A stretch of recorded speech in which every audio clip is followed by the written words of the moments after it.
سوال کیا گیا کہ دلہن کو پالکی پہ بٹھا کر چھوڑ کے آنا یا دلہن کو کسی ڈولکی میں بٹھا کر نوجوانوں کے ذریعے سے اس ڈولی کو اٹھا کر اس کے گھر پہ چھوڑ کے آنا، اس کا جواز کہاں تک ہے اور شریعت میں کیسا ہے؟ تو اس کے جواب کے لیے یاد رکھیں کہ جو باتیں، جو طریقے سنت پہ، شریعت پہ عمل کرنے میں معاون ثابت ہوں اور شرعی احکامات زیادہ اتم درجے پر ان پر عمل کیا جا سکتا ہو اور اس پر عمل کیا جا رہا ہو تو ایسے طریقوں کو سراہا جائے گا اور ایسے طریقوں کی حوصلہ افزائی کی جائے گی کہ یہ کام وہ کام ہے کہ جس کی وجہ سے شریعت پہ عمل مکمل اور بہتر طریقے سے ہو رہا ہے۔ کچھ کام ایسے ہوتے ہیں کہ نبی علیہ السلام کی زندگی میں اس دور کے اندر وہ کام نہیں ہو سکتے تھے، وہ چیزیں دستیاب نہیں تھیں۔ مثال کے طور پر اس زمانے میں گھڑی جو باضابطہ طور پر، یہ آج کل گھڑیاں ہم پہنتے ہیں یا دیواروں پر وال کلاک استعمال کی جاتی ہے، تو نبی علیہ السلام کے زمانے میں یہ چیز نہیں تھی، اور اس زمانے میں سورج کے ذریعے سے، چاند کے ذریعے سے تاریخوں کا اور وقت کا حساب لگایا جاتا تھا، ستاروں کے ذریعے سے وقت کا حساب لگایا جاتا تھا، سورج کی روشنی کے ذریعے سے وقت کا اندازہ لگایا جاتا تھا۔ لیکن آج گھڑیاں موجود ہیں، تو اب اگر کوئی شخص یہ کہے کہ نبی علیہ السلام کے زمانے میں یہ چیز نہیں تھی، اس زمانے میں ہے، تو اس کا استعمال کرنا شریعت میں کیسا ہے؟ تو اس کا جواب یہی ہوگا کہ جو کام، جو چیزیں، جو وسائل، جو اسباب ہمیں شریعت پہ مکمل عمل کرنے میں معاون ثابت ہوتے ہیں تو ان کو سراہا جائے گا اور ان کی حوصلہ افزائی کی جائے گی۔ شریعت کی طرف سے خاتون کو حکم ہے کہ وہ پردہ کرے اور مکمل طور پر اپنے اوپر پردے کے رواج کو، مزاج کو قائم کرے کہ عورت نام ہی ستر کا ہے۔ اب اگر کوئی چادر، کوئی کپڑا، کوئی برقع، کوئی عبایا اس ٹائپ کا ہو کہ وہ سر کے بالوں سے لے کے عورت کو پاؤں کے ناخن تک ڈھانپ لے، تو ایسے عبایا کو، ایسے برقعے کو سراہا جائے گا کہ اس کے ذریعے سے شریعت پہ مکمل عمل کرنے میں معاونت ہو رہی ہے۔ ایسے ہی ڈولکی میں بٹھا کر، یا وہ جو مخصوص پرانے وقتوں میں ڈولی ہوتی تھی، ان ڈولی اور ان پالکی پہ بٹھا کر دلہن کو رخصت کرنا کہ کسی بھی جگہ پر راستے میں بے پردگی کا خطرہ نہ ہو، اور جو نوجوان لے کے جا رہے ہیں وہ لے کے جانے میں اور اس کے سفر کے اندر کسی قسم کی بے پردگی نہ ہو، تو ایسے ڈولی پہ بٹھا کر، پالکی میں بٹھا کر رخصت کرنے کو سراہا جائے گا کہ اس میں نسبتاً ڈولکی کے علاوہ میں بے پردگی کا خدشہ ہے اور اس میں خدشہ کم ہے، اور لہٰذا یہ ڈولکی اور پالکی دلہن کو پردے پہ عمل کرنے میں زیادہ معاون ثابت ہوگا، تو ہم کہیں گے یہ زیادہ بہتر ہے، اس لیے کہ یہ پردے کے زیادہ قریب ہے۔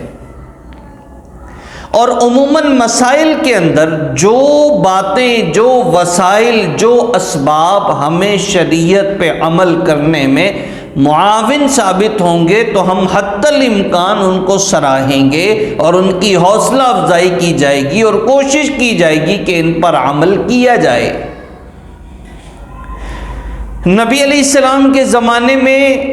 مٹی،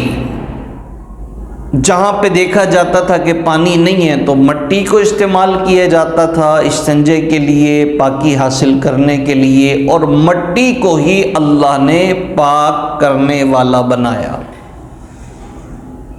جہاں پہ پانی نہیں ہے۔ موجودہ دور کے اندر پاکیزگی کے حصول کے لیے ٹیشو پیپر کا استعمال کیا جاتا ہے، حالانکہ ٹیشو پیپر وہ اس طرح نہیں ہے جس طرح پانی ہے اور جس طرح مٹی ہے۔ مٹی کو اللہ تعالیٰ نے یہ اس میں صلاحیت پیدا کی ہے کہ وہ پاک کرنے والی بھی ہے اور پاک بھی ہے، پانی بھی پاک کرنے والا ہے اور پاک ہے، لیکن ٹیشو پیپر کا اطلاق نہیں ہوتا۔ تو ہمیں وہ وسائل، اس کو ابتدا سے انتہا تک اس کے بارے میں مکمل معلومات ہوں کہ یہ جو وسیلہ اور سبب و ذریعہ ہے یہ نسبتاً زیادہ کارآمد اور مؤثر ہے شریعت پہ عمل کرنے کے لیے، تو پھر ہم کہیں گے کہ ہاں شریعت پہ عمل کرنا اس سبب کے ذریعے سے زیادہ آسان اور زیادہ بہتر ہے، تو لہٰذا اس کی حوصلہ افزائی کی جائے۔ لیکن دیکھا یہ جائے گا کہ وہ سبب، وہ ذریعہ، وہ چیز، وہ کام شریعت پہ عمل کرنے میں مومن اور معاون ثابت ہو رہا ہو۔ اب ٹیشو پیپر کو دیکھ کر اگر یہ کوئی کہے کہ میں پاکی حاصل کروں گا ٹیشو پیپر کے ذریعے سے کہ یہ مٹی اور پانی سے زیادہ کارآمد ہے، تو یہ بات غلط ہے۔ ٹیشو پیپر کو بھی استعمال کرے اور بعد میں پانی کا بھی استعمال کرے، پانی سے بڑھ کر کوئی اور چیز تو پاک کرنے والی نہیں ہو سکتی۔ نبی علیہ السلام کے زمانے میں مٹی کے ڈھیلے ہوتے تھے،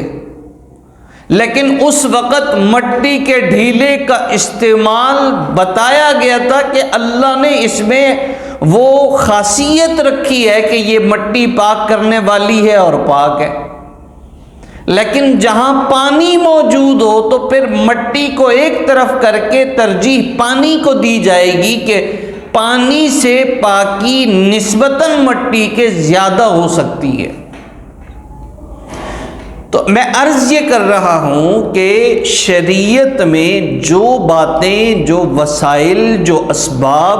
شریعت پہ عمل کرنے میں معاون ثابت ہوں گے ان کو سراہا جائے گا۔ چنانچہ یہ پالکی اور دلہن کی ڈولکی کے مسئلے پر ہمارا نظریہ یہ ہے، مسئلہ یہ ہے کہ اگر پردے پہ عمل کرنا ڈولکی اور پالکی کے ذریعے سے زیادہ بہتر ہے تو ہمارے لیے بہتر ہے کہ اسی طریقے کو رائج کیا جائے اور اس کو معاشرے میں لایا جائے،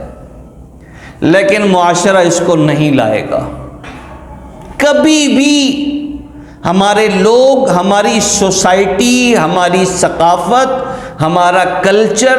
ہمارے نوجوان، ہمارے بوڑھے اس بات پر راضی نہیں ہوں گے کہ ایسی چیز معاشرے کا حصہ بنے، اس لیے کہ ہم تو لانگ لباس سے شارٹ کی طرف آئے ہیں۔ ہم تو ترقی پذیر معاشرہ سمجھا جانا ہمارے لیے باعث فخر ہے، اور ترقی پذیر معاشرہ بننے کے لیے ہمیں نت نئے فیشن، ایجادات، رسم و رواج اختیار کرنے پڑیں تو ہمارے لیے کوئی مسئلہ نہیں ہے۔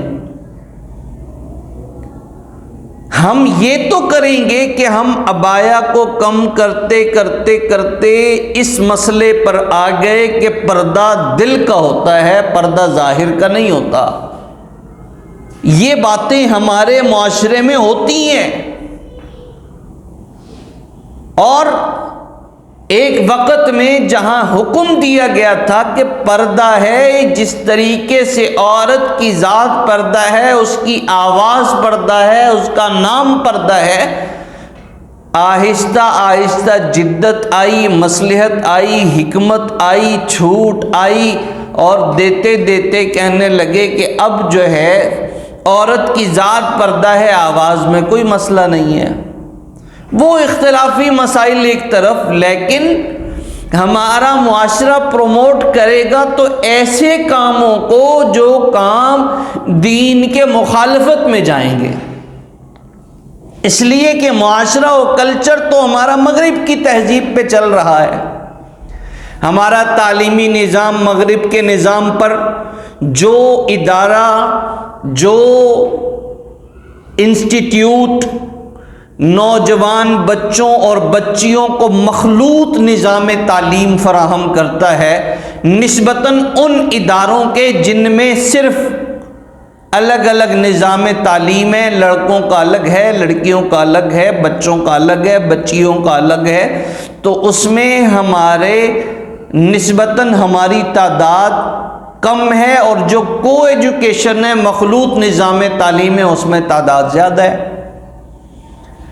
تعداد زیادہ ہونے کی وجہ سے فیسلٹیز اور وسائل بھی زیادہ ہیں، سسٹم اور نظام بھی نسبتاً ان اداروں سے اچھا ہے، اور ہر ایک شخص مائل ہوتا ہے کہ وہ جدت کی طرف جائے۔ یہ کیا پرانا طرز و طریقہ ہے کہ لڑکوں کو الگ اور لڑکیوں کو الگ تعلیم دی جائے؟ تو ہمارا معاشرہ، ہمارے لوگ بدقسمتی سے، یہ کوئی اچھی بات نہیں کہ اس کو ہم ڈھٹائی سے اس کا تذکرہ کریں، ہمارے ہاں دین کی امداد کرنا،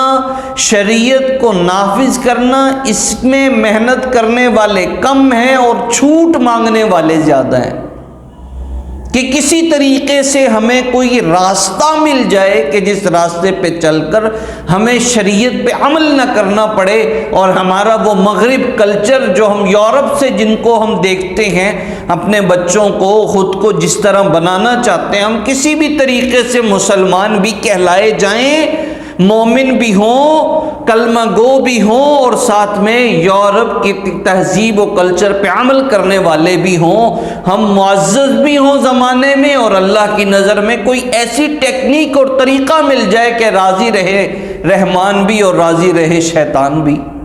ہماری کوشش ہے دونوں کو راضی کیا جائے، اور یہ ممکن نہیں ہے۔ اس لیے ضرورت ہے اس امر کی